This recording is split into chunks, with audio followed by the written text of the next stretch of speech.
All right. Hello and welcome to the UC San Diego annual graduate Grad Slam competition. So Grad Slam is a competitive speaking event where graduate students present on the impact of their research, and they compete for financial prizes at the local and system-wide level. My name is James Anthony, and I am Dean of the Division of Graduate Education and Postdoctoral Affairs, and I get to serve as your MC today. I'm really excited to be here. This is our 9th year hosting a Grad Slam event here at UC San Diego, but it is our first return to an in-person competition, although some of us and some of our guests are in fact watching via live stream, so we're excited to be able to provide that option as well. Grad Slam, as I indicated, is a UC system-wide public speaking competition featuring 3-minute research impact talks delivered by our graduate students to a general audience. Now, today we're going to choose a winner, and that winner is going to proceed to represent our campus at the UC system-wide Grad Slam competition. That's going to happen in San Francisco on May 6th, later this year. I want to just say that graduate students, they make significant contributions, not only at UC San Diego, but in the broader community. They contribute to the vitality and the advancement of the research mission, and we as faculty, we couldn't do our jobs, at least with great satisfaction, without the presence of remarkable graduate students. It's an essential part of our mission and our work to mentor and educate graduate students, but also to learn from them. They help us advance our teaching mission by serving as undergraduate course instructors. They serve as lab guides, and they serve as research mentors. They help generate, in many cases, generate themselves cutting-edge ideas and technologies that years later become foundational for their own work and sometimes in the very disciplines that they represent. I always like to say that a case in point of this is that there are Nobel laureates, and winners of other important prizes who, when interviewed, will talk about the foundational years of being a graduate student and how much of the work that later set them on their prize-winning course was in fact done early on during their years as graduate students. We cannot be a world-class research university without attracting and educating the world's very best, most talented graduate students. So perhaps it's fitting that today we hold this event. It is National Graduate Student Appreciation Week. This is an event where we can recognize and celebrate and thank our graduate students for their many contributions. We look forward to hearing from 9 finalists tonight. Actually, it's today. I don't know why this says tonight.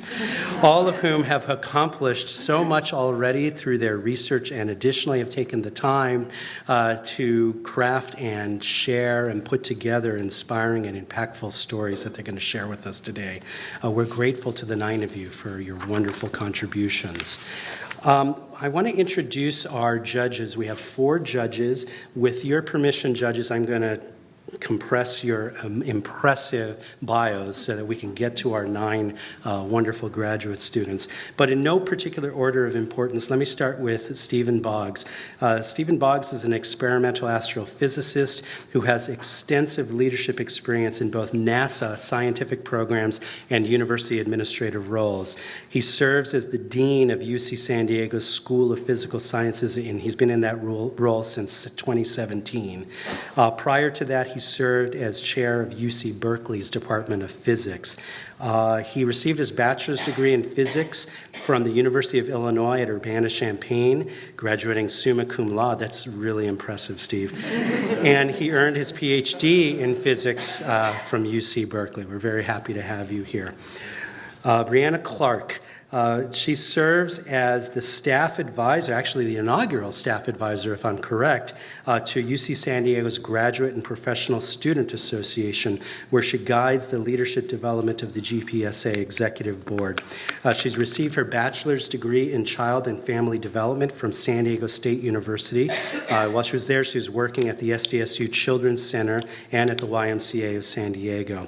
And after doing that for a period of time, she went on to earn her master's in education at the University of San Diego, where she was also a graduate assistant in the Office of the Tribal Liaison. Janelle Horcasitas received her BA in English from UCLA, that's my alma mater, go Janelle, and her PhD in Literature and Cultural Studies from UC San Diego. Go Tritons. She is a proud first-generation woman of color that comes from a working-class and immigrant family. And throughout her academic and professional career, she has been proactive in gaining knowledge about technology and digital tools, particularly in the humanities, and in turn providing those same opportunities to students and other community members from historically underrepresented backgrounds. Janelle currently writes and researches educational content for developers on the developer education team at DigitalOcean. I'm sorry to say that one of our judges has a pressing commitment that's taking him away from us today, and that's Frank Silva, who I will just briefly say Frank is one of our beloved colleagues here who's currently serving as Interim Associate Vice Chancellor for Equity, Diversity, and Inclusion. We also have Krista Tiernan. She is the Interim Associate Director of the Writing Hub at UC San Diego. She has 13 years of writing experience spanning 5 different universities. Dr. Tiernan began her career in writing centers as the graduate-level writing consultant, providing one-on-one and small group writing instruction for 15 semesters at UVA, the University of Virginia, and University of Wisconsin-Madison. Dr. Tiernan holds a PhD in English literature with a PhD minor in art history from Wisconsin and an MA in English literature from the University of Virginia and a BA in literature and creative writing from UC San Diego. And her research interests include Victorian Museum culture, material cultural studies, and Writing Center Studies. Thank you to the 4 of you for being here. It is really wonderful that you're giving of your time and expertise to give, not only help us decide who the winner is going to be, but also to give feedback to these wonderful students. I'm going to ask, with your permission, the 9 folks who are presenting to actually come up and stand in front of here so we can get you on camera just for a minute. We're riffing here. If you could come up and just say hello. I'm going to introduce you just by name, and if you could give a big wave, and then you can have your seats, of course. So at this time, I'd like to introduce the 9 finalists. These are all amazing human beings. So Meghana Pagadala, if you could say hi, wave. Hi, everyone. Okay. Mitchell Chandler, if you could say hi and wave. Yeah. Brandon Mukagawa. Nat Dang Do, hey.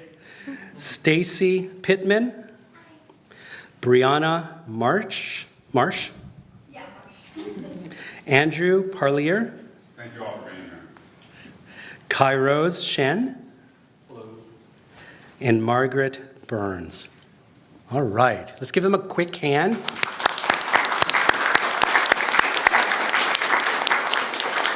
All right, feel free to have a seat.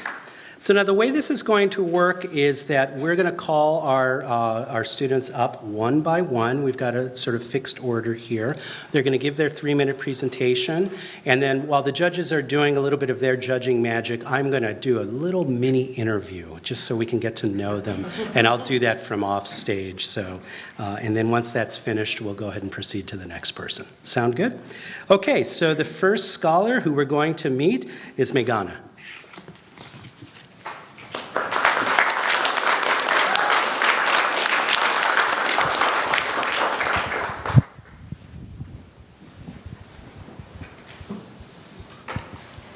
Omicron, Delta, Lambda. With COVID, we've heard the word variant a million times. But what does it actually mean? A variant is a sequence change in your gene that makes it genetically different from the original sequence. With these COVID scariants, we've seen these small sequence changes make a big impact in the pandemic. Now, you and I are variants on a similar level. When we were born, we inherited small sequence changes from our parents that make us different from one another. For example, I have germline variants that make me 5'7", whereas you might have germline variants that make you 6 foot. You might have germline variants that make cilantro taste like soap, whereas I love cilantro. My research has shown that these germline variants can change the way that we think about cancer. Cancer is an invisible enemy, just like COVID. Unlike COVID, though, it's not foreign. It arises from your own cells like an insurgent. Right now, our best weapons against cancer are chemotherapy, radiation, and surgery, which are unreliable, unpredictable, and honestly devastating. Wouldn't it be great, instead of throwing these grenades at cancer, if we could catch cancer before it turns into a full-fledged army? Do you know what your first line of defense against cancer is? It's within you. Your immune system is your first line of defense against cancer. Think of your immune system as a highway patrol, trying to protect you from these cancer insurgents that are taking over your city. Honestly, cancer is really good at hiding from your immune system, as we can see on the right. But in some lucky individuals, their immune system can catch these cancer insurgents, bring them out into the light, and eliminate them before they can ever create an army. I analyzed germline variants of individuals in both of these categories and found that they were related to a special immune task force called antigen presentation. Antigen presentation is somewhat of a highway checkpoint. Officers are checking each car for driver's licenses. If something seems fishy, the sirens go off and other officers are recruited. This is a very important immune process protecting us from cancer. I found germline variants associated with antigen presentation can predict melanoma risk in over 500,000 individuals. So what does this mean? By analyzing your sequence changes, we can catch melanoma early, which means less chemotherapy and saving more lives. This is just one finding from my research, but with the power of 23andMe and my research, we can fight cancer with just a spit in a cup or a nasal swab. I mean, with COVID, aren't we already kind of used to it? Thank you.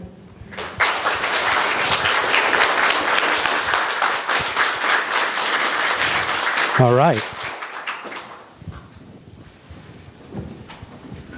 Thank you, Meghana. That was just amazing, and I failed to give the total presentation title, but that was called Germ Time, How Germline Variants Can Make a Difference in Cancer Immunity. Thank you so much. Would you be willing to tell us about someone who's had an impact on your life?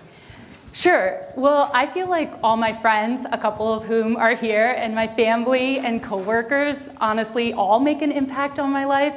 But I feel like probably the first person who made an impact on my life is my mom. She was an immigrant and a physician, and also as a woman, just juggling so many things. And I feel like seeing her growing up and seeing how strong she was inspired me to also go into medicine and be where I am here today. So I can't thank her enough.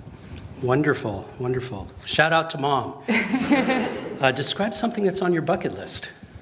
Yeah, so I have a lot of things on my bucket list, but one of the items on my bucket list is to go to all 50 states before I'm 30.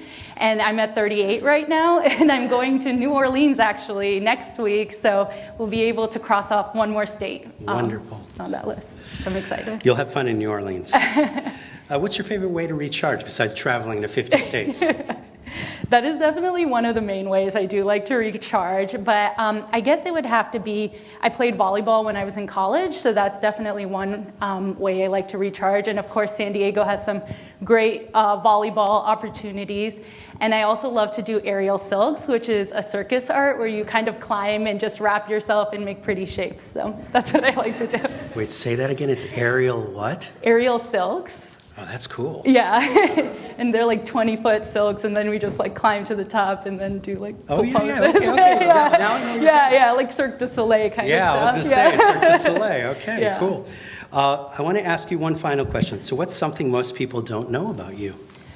Ooh, I think my closest friends know this, but I actually went to a high school where my senior graduating class was only 7 people. And it was in Iowa, and it was a private independent school. So I think that's interesting fact people don't know about me. No, so UCSD is enormous for me. Absolutely. Yeah. Well, let's give this scholar a hand. Thank you so much. Good job.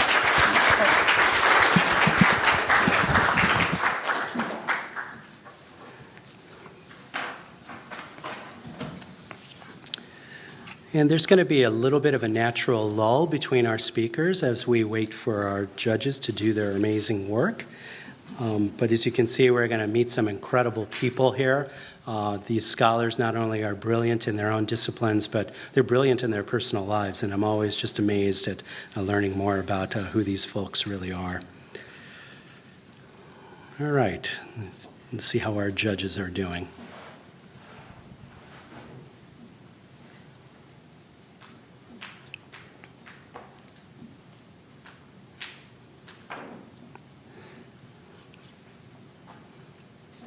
Okay.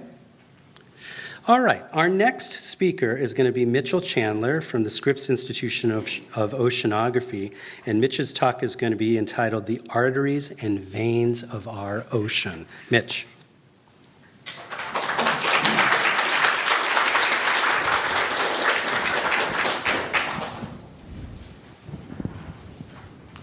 If we think of the ocean as the heart of our climate system, then we can think of ocean currents as its arteries and veins. And much like our arteries and veins transport blood around our body and help regulate our body temperature, these ocean currents, or oceanic arteries, transport water and heat around the ocean and help regulate our global temperature. However, our oceanic heart and its arteries are changing, due in no small part to the activities of us as humans.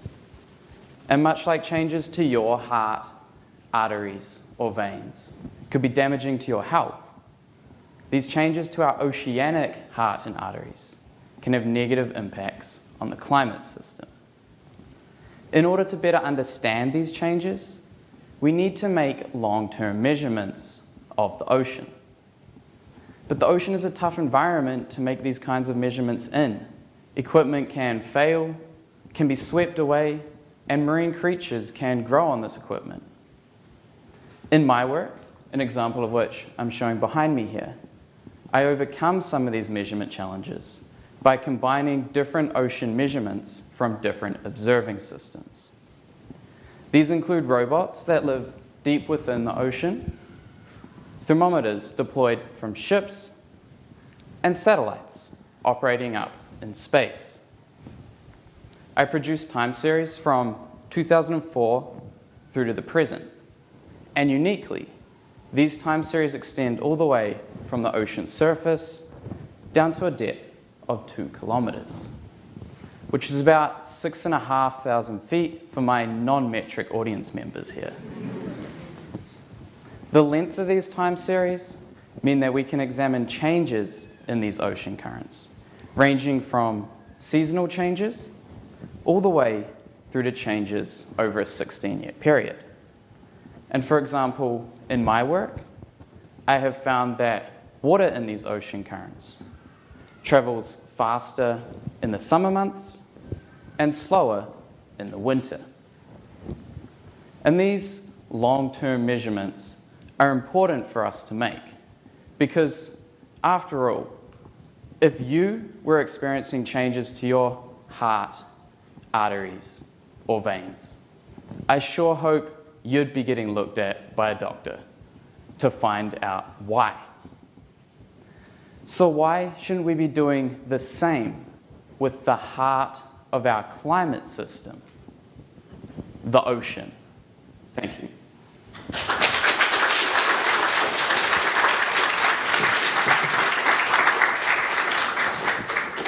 Mitchell, thank you very much. I'm going to ask you the same questions we asked the last scholar. So tell us about someone who hasn't had an impact on your life. Much like I'm sure all of our speakers here, there's been many, many people. A few I want to point out. So obviously my parents, a couple of my undergrad professors who won't be watching this, but I'm going to name them anyway, Rob Smith and Melissa Bowen, who really supported me in those sort of formative years of university. I also want to give a shout out to one of my professors down at Scripps, who I took a science communication class with, which has sort of pushed me to do this Grad Slam talk. So that's Julia Diaz, who may or may not be tuned in watching this. So thanks, Julia, if you are watching. That's a few people that. Well, professors love when you give them a shout out, so certainly thanks for doing that. And it sounds like you've had some incredible mentors. Would you be willing to describe for us something that's on your bucket list? Yeah, so one thing I really want to do is go see manatees, like live in the wild. They're just like cool, kind of stupid creatures, and they're just like, I don't know, we don't have them back home. I'm from New Zealand, so it'd be something cool to... Where would you go to see manatees? I think they have them in Florida. Okay. I mean, I haven't looked into it. It's something I want to do, All right. What's your favorite way to recharge besides seeing manatees potentially? Related to that, probably just being outside. So like I really enjoy camping with my partner. We try to get out there sort of at least once a month. Likewise, I really enjoy snorkeling. So obviously San Diego is a great place for that. You can just go off shores or La Jolla Cove there sort of things. So there's some pretty cool stuff to see both on land and in the ocean, and that's my best way to recharge, just get away from it. Well, you've got land and ocean, you just need the sky. You need a pilot's license too. On top of all yeah, that. maybe not. Yeah. Finally, what is something most people don't know about you? So, I mean, like a lot of us, I'm sure, during the first big COVID lockdown where we actually tried shutting stuff down, I'm not from New Zealand, or not from the US, I'm from New Zealand, as I'm sure you've worked out. So I decided to teach myself where all 50 states are, so there's some quizzes online you can do. I just sat there, like once a week clicking through, trying to... Memorizing the Yeah, map. yeah, exactly. So now I know my way around the US. Okay, so you and our last scholar can do a road trip because she wants to Exactly. see I all can 50 be like, states. I know where we're going. And you know where you're going, so that's awesome. Exactly. Mitchell, it's great meeting you, and thanks for the talk. Awesome. Really appreciate it. Let's give Mitchell a hand.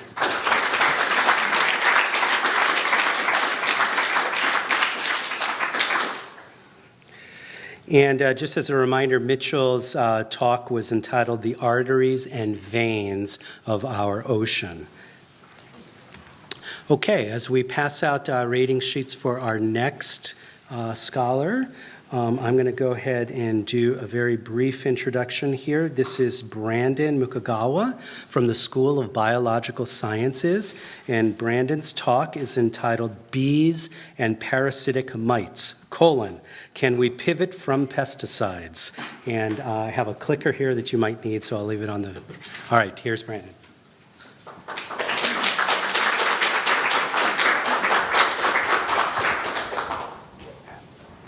So imagine what you had for dinner last night. Maybe you had some hearty veggies or succulent fruits, but did you know that 1 out of every 3 pieces of American produce are pollinated by honeybees?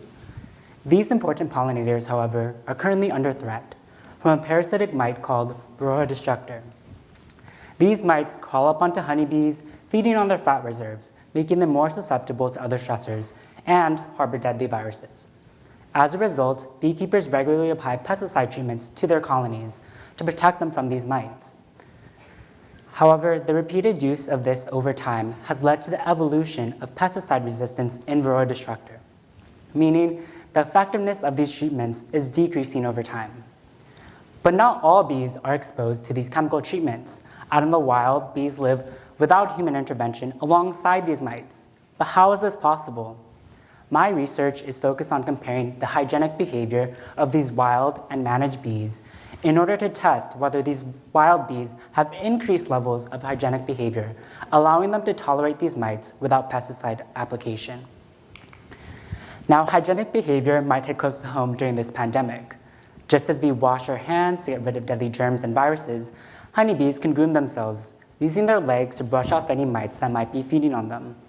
And like we can collaborate within our community by wearing face masks and socially distancing ourselves from potentially infected individuals, honeybees can help groom each other as well as remove dead and infected individuals away from the colony to mitigate infection risk. Now, interestingly enough, we haven't found any differences between the hygienic behavior of these wild and managed bees. They have similar rates of self-grooming, remove similar number of mite legs in the grooming process, and have similar dead larval removal rates from the colony. So how these wild bees are able to tolerate mites without pesticides is still a mystery. But I have found that both wild and managed bees tend to bite off mite front legs more often than other mite legs. And these mite front legs house important odor-sensing organs that allow the mites to orientate themselves, navigate the colony, and time their reproduction. So colonies that preferentially bite these mite front legs can more effectively tolerate mite infestations. This highlights the importance of conducting further research into the behavior and ecology of these wild bees so we can pivot away from pesticides. As we've seen with the development of pesticide resistance in Varroa destructor, applying chemical after chemical after chemical is not a sustainable and long-term solution. The answer lies in these wild bees. Thank you.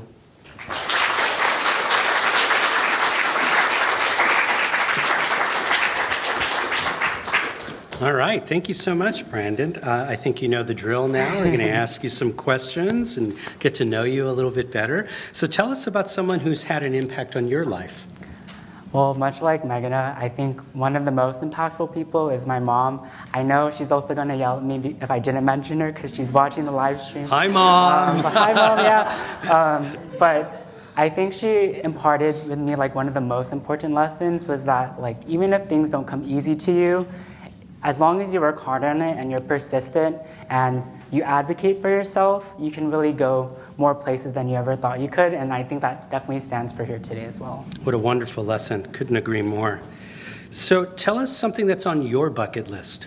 Yeah, so I think much like Mitchell's talk about save the oceans, I think one of the things I definitely want to see before they're gone. Manatees. Not manatees, but the coral reefs. And I think specifically out in the Red Sea. I don't know if anyone's seen like that documentary that was trending on Netflix, but Chasing Corals, that really like blew my mind as to like how beautiful they are, and I definitely want to see that before climate change threatens them. What part of the world in particular would you like to see those at? Yeah, so I think somewhere in the Middle East, but honestly, anywhere that there's a coral reef, like I would happily go. So. Yeah, that makes sense. What's your favorite way to recharge? I think one of my favorite things, I definitely realized this during COVID, was just how much I like to go out and eat with friends. It's such a simple thing that I took for granted, but there's nothing like diving into a plate of food and just like all of that stress just like disappearing. So definitely going out and like hanging out with friends, but definitely over a meal is Lovely. nice. Yeah. Is there a particular cuisine? That's so hard. I feel like with me, my favorite food changes depending on my mood, but one of my go-tos is ramen for sure. Love it, love it. So what's one thing people don't know about you, or most people don't know about you? Yeah, so I think as an ecologist, a lot of people assume that I just like going outdoors and doing fieldwork, which is definitely true. But the flip side of that is like during COVID, I definitely got into board games. So I feel like I'm a really big closeted board game nerd. So there's a lot more out there than just Monopoly and Scrabble. There's nothing wrong with that. But there's a lot of designer board games that I just didn't know of. Like there's one that even has that Varroa destructor parasite somehow. It's in a board game. So if you like something, like it's for sure made into a board game. So look out for that. All right. Well, thank you so much. And let's give a hand to Brandon.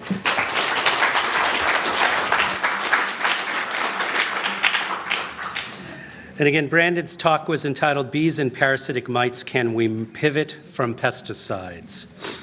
All right, this is great. We're learning a ton. I'm going to introduce our next scholar.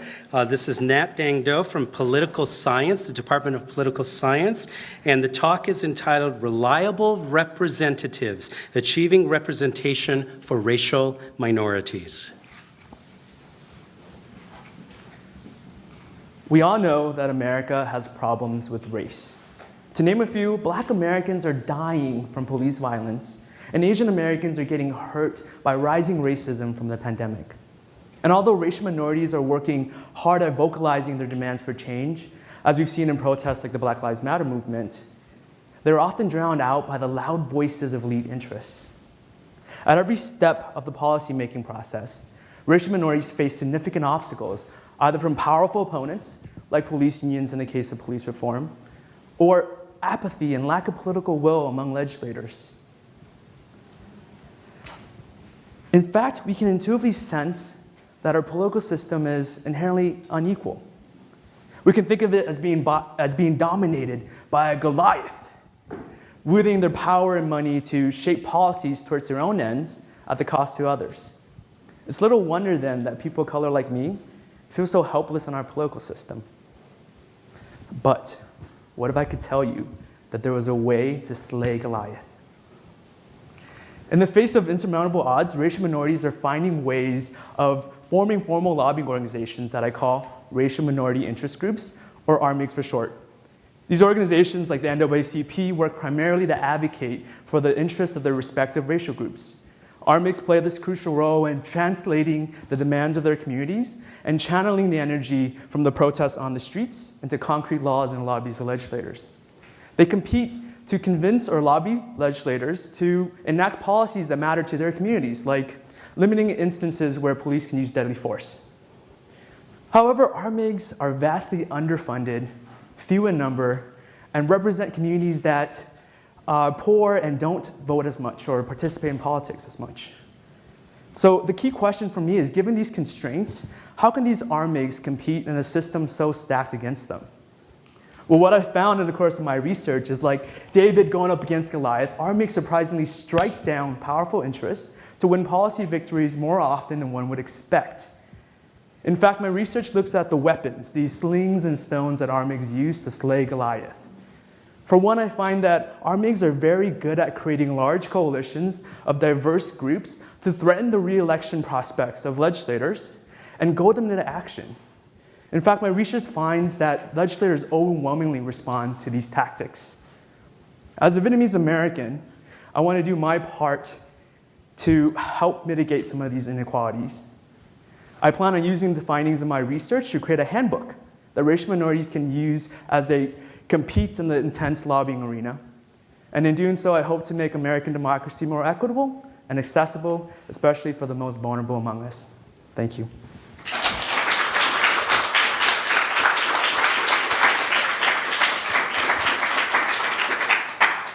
Thank you so much. So we'd like to get to know you as well, if that's okay. Of course. So tell us about someone who has had an impact on your life. That's a great question. People have mentioned their parents, but I think the main model of hard work is my father. He's a mechanic, and growing up, I always saw him coming home covered in oil and working really hard, and always encouraged me to study hard. I think part of the reason why I do this research is for folks like my dad.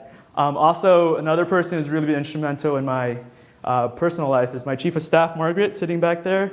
She encouraged me when I was working in the Senate to leave the Senate and pursue a PhD, so I have her to thank for that too as well. So thanks, Margaret. Wonderful, wonderful people. Hi, Margaret. Describe something that's on your bucket list. Yeah, I had a lot of bucket lists. The most recent one was getting a tenure-track job, but I got it, so so that's off the list. Another one is to climb Mount Kilimanjaro, actually. I know my buddy Cam and I were big adventurers, so we want to do that next. That's not an easy climb, is Yeah, no. It's also really pricey, but hopefully I could I'm just going to climb one of the tallest mountains on the planet. So. Yeah. Awesome. So besides mountain climbing, what's your other ways to recharge yourself? Yeah, I love to surf, but I also found boxing is really helpful too to relieve a lot of stress. So I'm like, RMIGs, and just kind of boxing out my feelings. So that's one thing I found was really, really useful. It's a good workout too. Yeah, it's a great workout. Sweat. So what is something most people don't know about you? A lot of things, actually, quite mysterious. But probably the biggest is that I run a pasta club.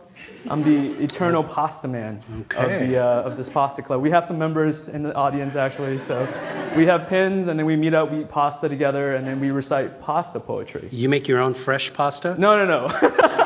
We're not at that level yet.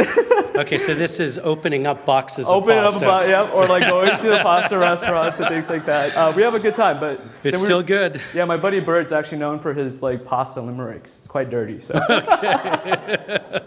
All right, well, thank you so much. It's a pleasure getting to know you. Thanks, Dean. Thanks. Appreciate it. All right, let's give him a hand.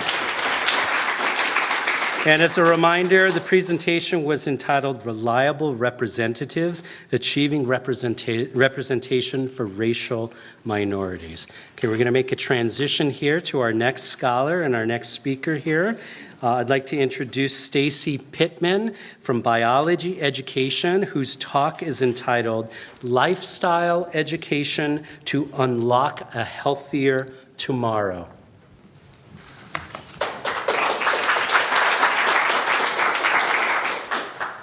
There we go. Okay. 60% of Americans have at least one chronic disease, which is any disease that lasts a year or longer.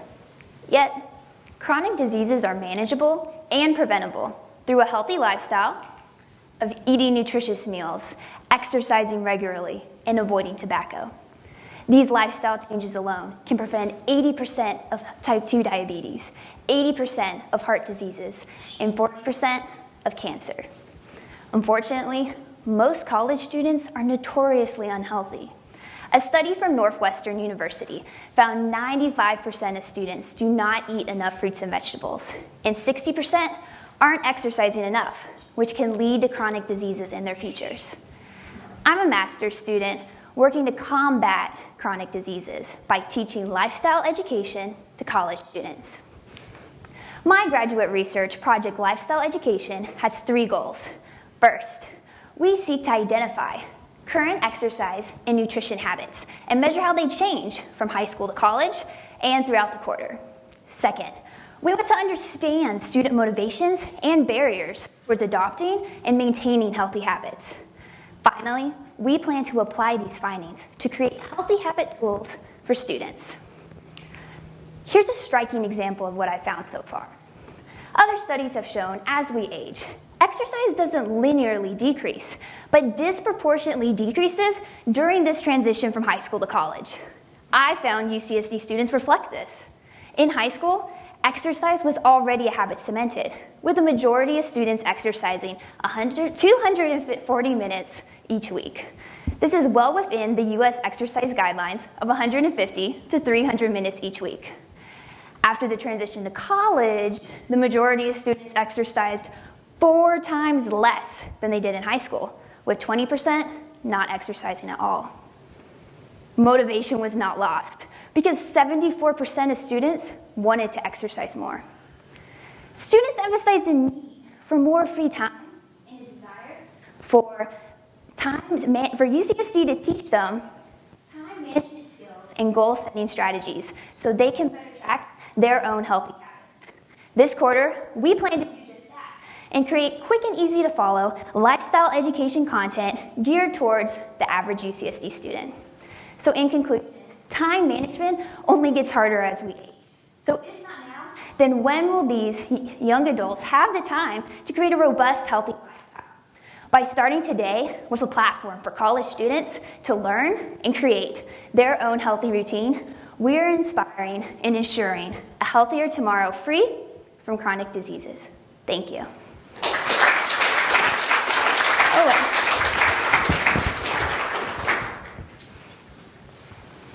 Thank you, Stacy. That was great. So I think you know the routine here. We're going to get to know you here with a few questions. So tell us about someone who has had an impact on your life. I have a really great community of people that have had an impact on my life, but the 2 most important people are sitting in the 3rd row. They're my mom and dad. They're the greatest All right, we can give them a hand. They're the greatest lifestyle education gurus I know, and they inspire me every day to get up, show up. That was our quote during the COVID pandemic. And they exercise 240 minutes a week? Yes, okay. Actually. My dad's a weekend warrior. My mom exercises like 9 hours a week with me. We play pickleball. I don't know if you've heard that. It's like a ping pong tennis hybrid.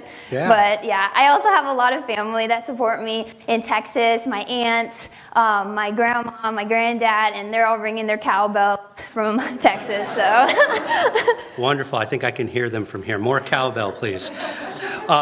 So those of you who get it, get it. It's a high school graduation thing. I wasn't allowed. My dad was going to bring one to college graduation, but we weren't allowed to. So. Hey, so what's on your bucket list? On my bucket list is to write a children's book with my mom and illustrate it, and she will write it. And it's opening day, so I wish one day to throw the starting pitch at a Padres game. Super big fan. You know, apparently it's really hard to get it over the mound. It's a big distance. I have to just practice. Or get it over the plate from the mound, I guess. Yeah, that's what I'm saying. It's like 90 feet. I think I keep hitting it. I'm sorry. So what's your favorite way to recharge? Playing pickleball and exercising. Okay, yeah. Doing yoga. I'd be surprised if you said anything else. Yeah. So tell us, besides pickleball and exercise, what's something most people don't know about you? I was a competitive Irish dancer for 7 years, and I competed at the Nationals and Recalled, which is like this competition where you go into the finals and you get to do a dance on stage by yourself. So That's impressive. your showpiece dance. Well, thank you. It's wonderful Thank meeting you. you. Let's It was give her a nice meeting you. hand. And as a reminder, that talk was entitled Lifestyle Education to Unlock a Healthier Tomorrow. Before she comes up, let me introduce Brianna Marsh, who's our next speaker from Neurosciences.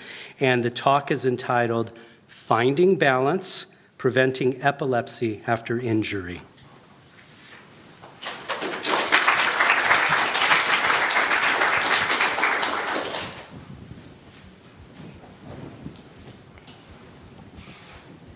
Traumatic brain injury, like a concussion, can cause seizures to occur, which you can think of like electrical storms in the brain.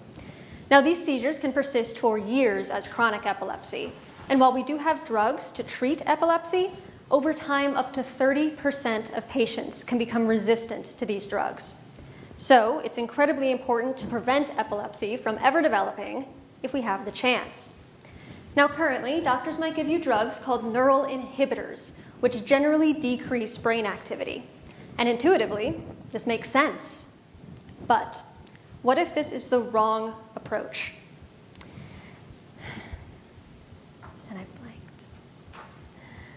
If we want to stop seizures, we need to understand where they come from. To do this, I create large-scale computational models. 200,000 simulated brain cells which act just like the real thing. I injure them, they seize.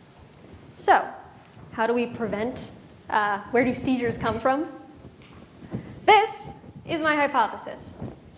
What you see here is a section of brain tissue with neurons or brain cells painted in black. Now in the middle, things go dark. This is where the injury has occurred and activity levels have dropped. In response, healthy cells surrounding the injury try to compensate by increasing their activity levels. But if the injury is severe enough, balance cannot always be found. These neurons surrounding the injury can become wildly hyperactive, generating that electrical storm of activity that we call seizures. So how do we prevent this? Well, there's two main options. First, we could provide neural inhibition, like the drugs currently used. But my hypothesis predicts that adding inhibition, further decreasing activity, could only unbalance things further, potentially promoting seizures rather than preventing them. Second, we could provide neural stimulation. This temporary increase in activity could prevent the loss of balance until the network has time to recover and regrow on its own. Now, this may seem unintuitive to provide stimulation, to prevent overstimulation, but not when you understand the underlying causes and balances at play. And in fact, this is exactly what my research has shown. We've shown that not only can stimulation lessen or prevent seizures, but inhibition can make them much worse. Now, this information is absolutely vital to verify, as it would imply a complete reversal in how we treat traumatic brain injury patients. With my research, I hope that we can find balance to stop inadvertently working against the brain and start working.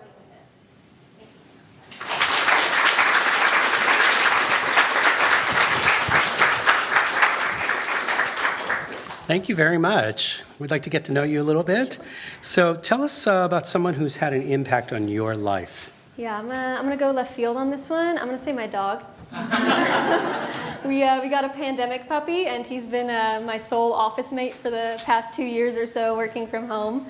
What kind of dog is your dog, and what's your dog's name? His name is Kai. He's an Alaskan Klee-Kai, so he's a mini husky. He is 10 pounds. And he is my life. So. That's wonderful.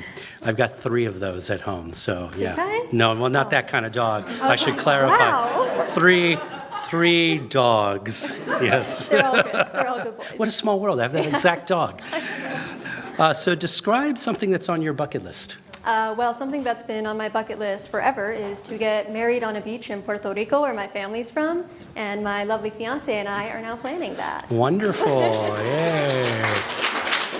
What part of Puerto Rico is your family from? From Dorado, just kind of west of San Juan. Mine's from Aguadilla.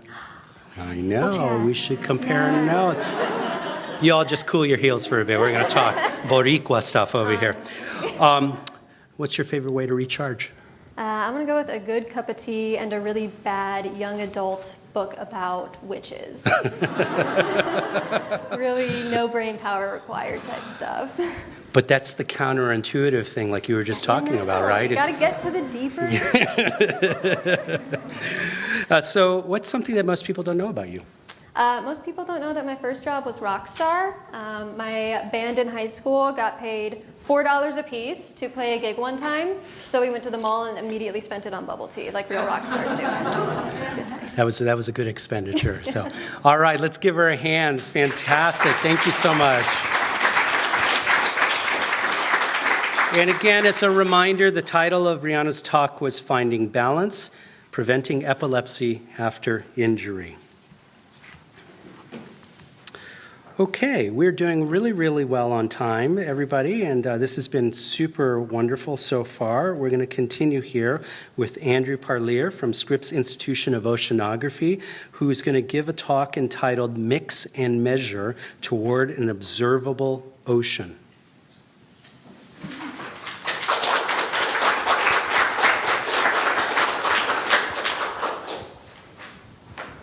The ocean is hopelessly underobserved. As a species, we look to the stars and send multi-billion-dollar satellites to image them. But we are ill-equipped to measure the ocean at scale. We have remarkably little visibility into what is happening, where, why, and how, and this mystery drives me. Humanity must measure the ocean. Ocean mixing drives the vertical transport of heat, salt, and elements such as oxygen. This mixing determines the balances in the ocean. And the balances and the climate are changing. Ocean acidification is killing corals. Hurricanes and typhoons are more powerful. Sea ice is melting. To understand how the climate is evolving, we need to measure ocean mixing at scale around the world. But satellites can't peer beyond the surface, and as a consequence, we have large uncertainties in our estimates of essential ocean variables. How can we possibly begin to address the challenge of measuring vast and briny deep? I develop novel instruments for autonomous ocean vehicles to measure ocean mixing. To date, only data collected from research vessels can observe ocean mixing phenomena, and research cruises can cost up to $100,000 a day and face myriad unforeseen challenges. I've been on cruises where our work has been stymied by shark attacks, by 20-foot waves, by ship breakdown. I've even been caught in the middle of a Navy live fire exercise. To measure ocean mixing at scale, we have to remove humans from the loop and leverage autonomy. And the most successful fleet of autonomous vehicles to date is the Argo program, a group of over 4,000 floats deployed around the world. But measurements from Argo floats require extremely low power, low bandwidth instruments. In the Multiscale Ocean Dynamics group, I am developing just such instruments and integrating them with Argo floats. My sensor, the Epilepsy, measures mixing in the top 2,000 meters of the ocean every 10 days, while using 50 times less power than an LED light bulb and packaging data 100 times smaller than a single image taken by your phone. I am removing humans as the limiting factor, thereby enabling widespread improvements in global climate models and ocean science. I can't tell you what we can expect from climate change in the next 20 years, nor with high levels of certainty can I tell you how the evolution of the ocean is going to change our lives. But with instruments like mine, we can start answering these questions. And earlier this year, we deployed the first Epilepsy Argo float off the coast of San Diego. My work is a crucial step toward an observable ocean. Thank you.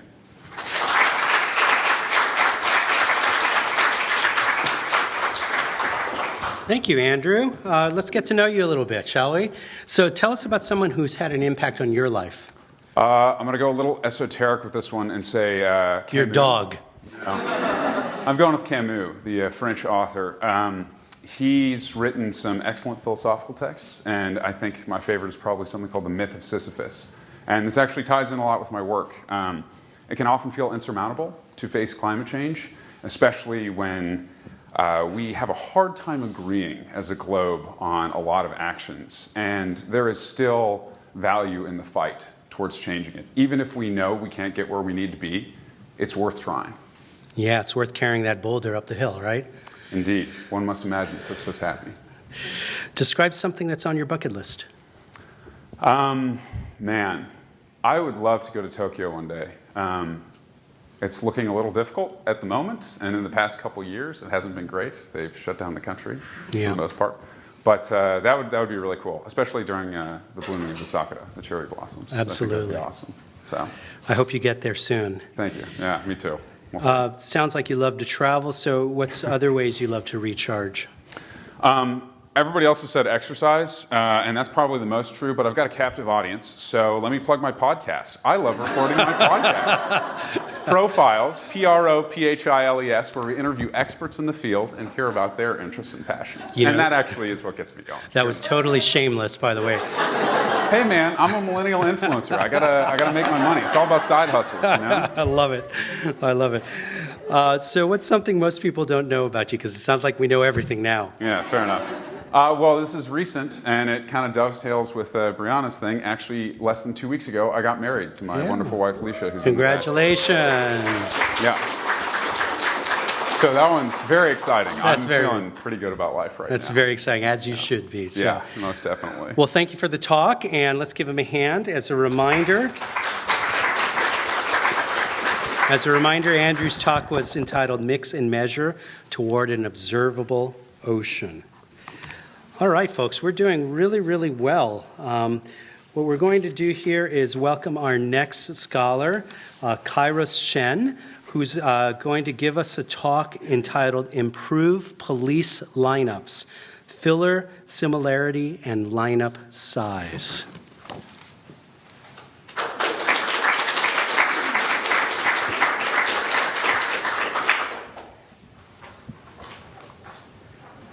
Since the 1990s, DNA testing has overturned 375 wrongful convictions, about 70% of which involved eyewitness misidentifications.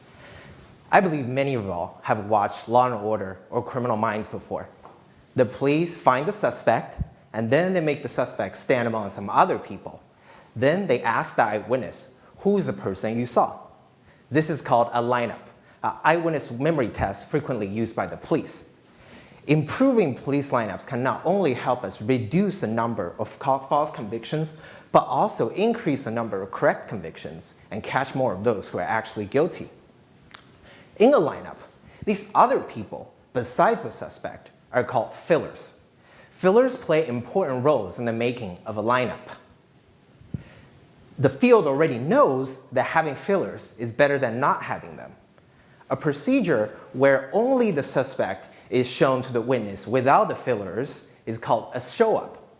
A lineup is better than a show-up because the witness can look at both the suspect and the fillers and discount the overlapping features and only focus on the different features. This makes the task easier.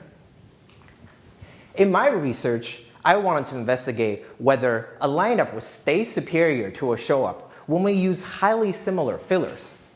This is because the police sometimes believe if they use fillers that look more like the suspect than an average person, it will make the lineup more fair. We use the face morphing software to manipulate the similarity of the fillers. We'll have two conditions, mildly similar condition, where we morph 20% of the suspect onto the fillers, and a highly similar condition, we morph 60% of the suspect onto the fillers. And for each similarity condition, we'll have 3 lineup sizes, 6-person lineup, 2-person lineup, and a show-up. And what did we find? To understand the result, recall that a good lineup should not only generate more correct IDs when the suspect is guilty, but also fewer false IDs when the suspect is innocent. But what if both IDs increase? This is simple. We collected how confident the participants were with their choices. We first plot the curves by including only IDs made with the highest level of confidence. Then we start including more IDs made with lower level of confidence till we include all the IDs. Now you can tell when we hold the false ID rate constant, which procedure is better. In the mildly similar condition, almost all the lineup sizes are identical now. The benefit of having fillers has disappeared. And a highly similar condition, the lineup actually becomes the worst. This shows that using highly similar fillers actually damages the police lineup and makes it worse than a show up. And the police should avoid using those fillers to make an lineup effective. Thank you.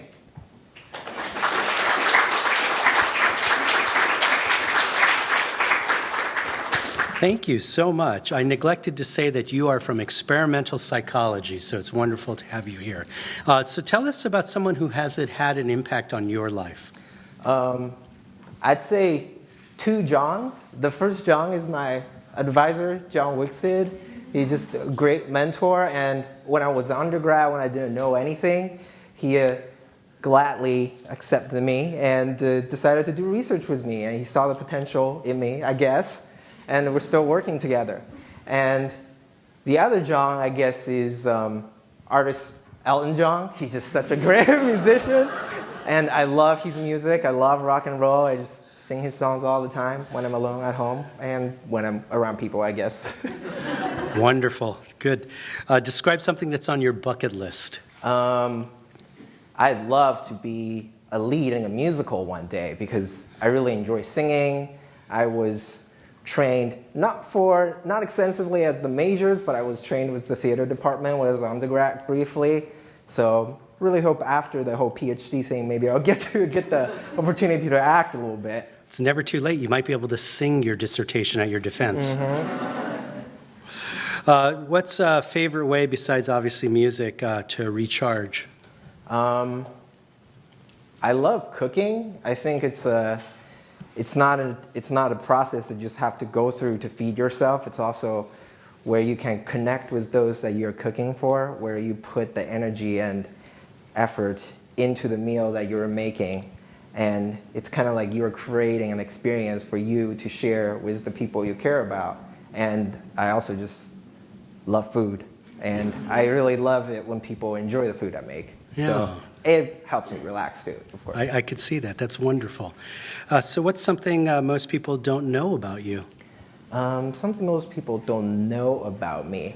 I'm not sure if this is common, but I love traveling alone. I don't really like traveling with people. It could be fun sometimes when you go with people you're really, really close to, but I just really want to explore at my own pace. I don't want to feel like we have to plan every single day and follow the schedule. I don't want to feel guilty when I don't want to go out. I don't want to feel guilty when I want to go out and that person doesn't want to go out. So yeah, I really like exploring at my own pace and travel alone. I think a lot of us get that, yeah. So thank you so much. Let's give him a hand.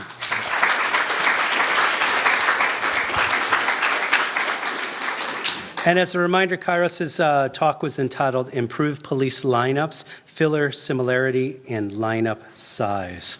We're doing remarkably well here on time, keeping an eye on our illustrious judges. They look like they're all caught up here.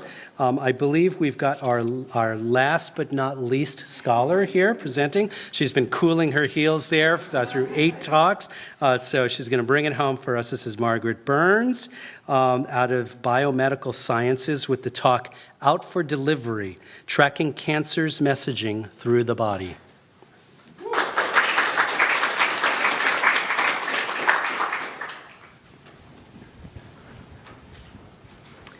Cancer is the #2 leading cause of death in the United States because it's a complex disease that is difficult to treat.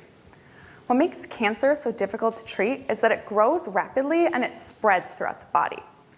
While a patient might start with breast cancer, once it spreads to their brain or their bones, it is that much harder to completely eradicate. However, cancer starts growing in one place, in a series of cells we call a tumor, which protects itself and allows it to grow quickly. If cancer wants to spread, it must find ways to get outside of this tumor to find a new place to grow. I study one of the tricks cancer has to do this, which involves hijacking a method of cell communication. Our cells talk to each other constantly. This is how they work together to keep us alive. How it works is one cell will write out a message in a series of letters we call RNA, which are sorted into these packages we call vesicles. They're released from one cell, And another cell can see these packages, grab them, pull them inside, and open them up. Here, it will read the message, which normally contains an instruction like create a new protein. I like to think of this phenomenon like an Amazon delivery system. As I sit at my house, I can see these Amazon trucks come by every single day, and they drop off the same brown cardboard box on every doorstep. Even if I didn't particularly order something, if one of these ends up on my doorstep, you can bet I will race to that door, I will grab it, pull it inside, and I will open it up, because I have to know what's in the box. This is a lot like what cells do. They don't know which messages and which instructions they're getting until after they've already brought it inside. This is fine when healthy cells talk to each other, but it's a problem when the messages come from cancer. When you have cancer cells growing in a tumor, they can flood the system with their own packages, spreading them out to try to convince healthy cells to aid in their growth and let them sneak by. This is really hard for us to study because, as I said, all these packages look identical. And if you open one up and read the message, it also looks the same, so you can't tell where it came from. My lab has a brand new biotechnology which will allow us to tag messages as they leave a cancer cell. This hasn't been done before, and this way we can watch as the message moves through the body, and then we can detect if it's received in another cell. I like to think of this like a tracking number. You can bet if I've ordered something on Amazon, I will watch as it goes from a warehouse all the way to my front door. And in my research, I want to watch as messages leave cancer cells and spread through the body. Once we understand this better, we can find ways to counteract bad messages, stop packages from leaving cancer cells, and we can develop new cancer therapeutics that can lead to better outcomes for cancer patients. Thank you.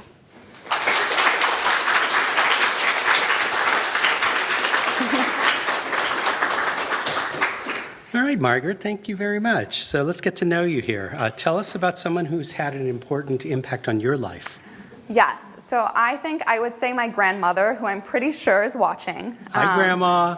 And my grandma was actually the first state park ranger who was a woman in Michigan, where I'm from. And so she has told so many great stories of how she had to navigate the workplace as the first woman, and they're great stories, and I think it's a real inspiration for me. She sounds truly inspiring. Describe something that's on your bucket list.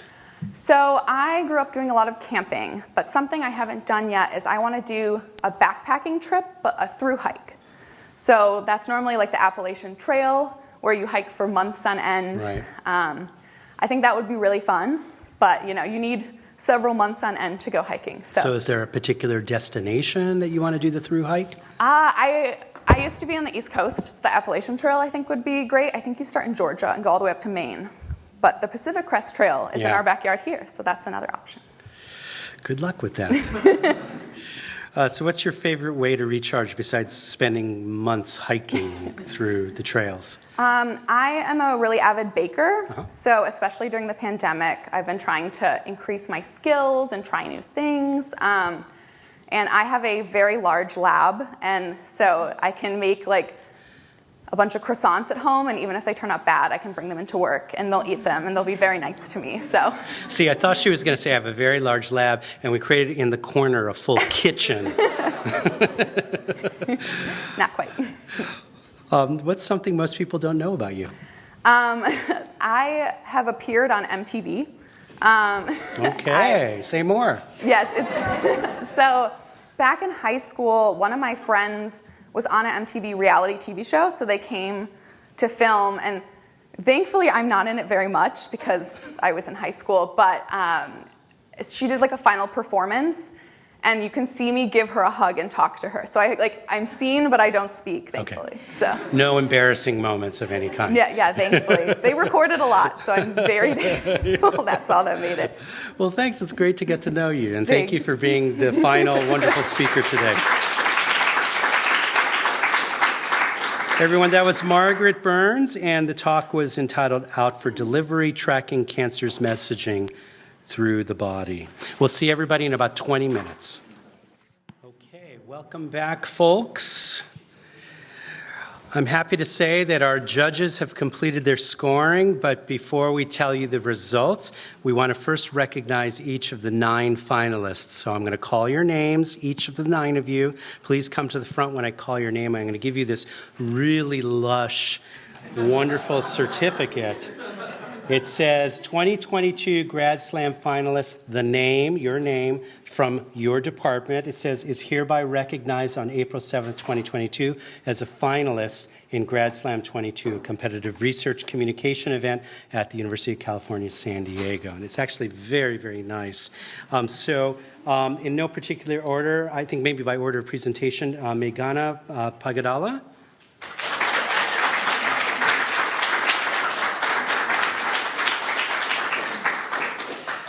Mitchell Chandler.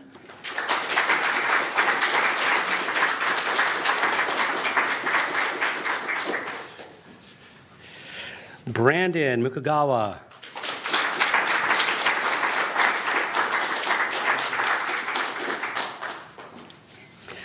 Nat Dang Do.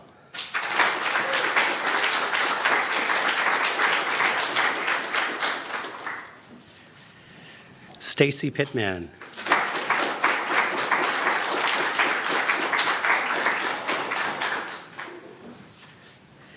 Brianna March.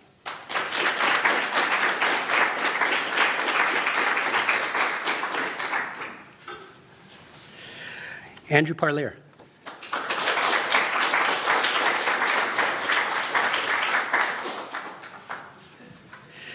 Kairos Shen.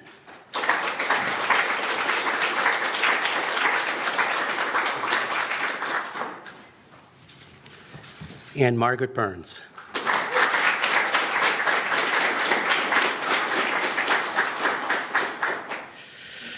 All right, thank you to each of the 9 finalists for competing in this year's 2022 Grad Slam event. To recognize your accomplishment, each finalist will receive a minimum of $500. Yeah.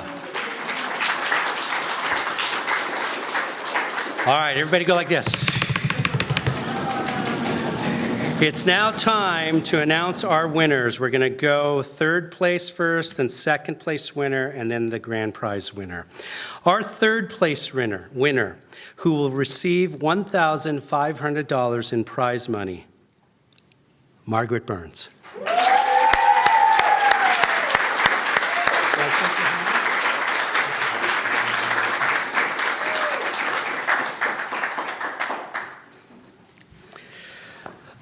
Our 2nd place winner, who will receive a $3,000 prize, Andrew Parlier.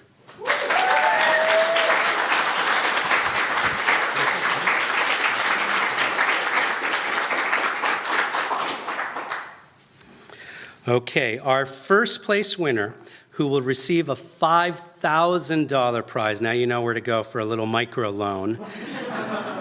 And will also go on to represent UC San Diego at the UC system-wide event on May 6th. Meghana Pagadala.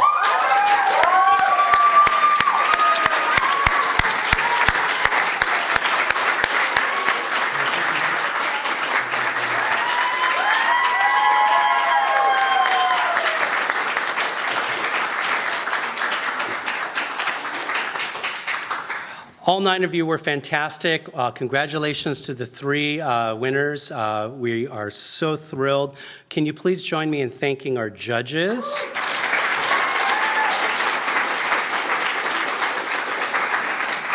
And thank you to all of you, our audience, family, friends, and colleagues, both in the room and, of course, streaming online with us. Thank you for joining us for this 2022 UC San Diego Grad Slam event. We hope you will watch the UC system-wide Grad Slam event on May 6th. It's at 11 a.m. Pacific time, and more information will come out for those of you who need to know. It'll be advertised plentifully. We want to cheer on our representative. Thank you so much for joining us today, and congratulations to all of you.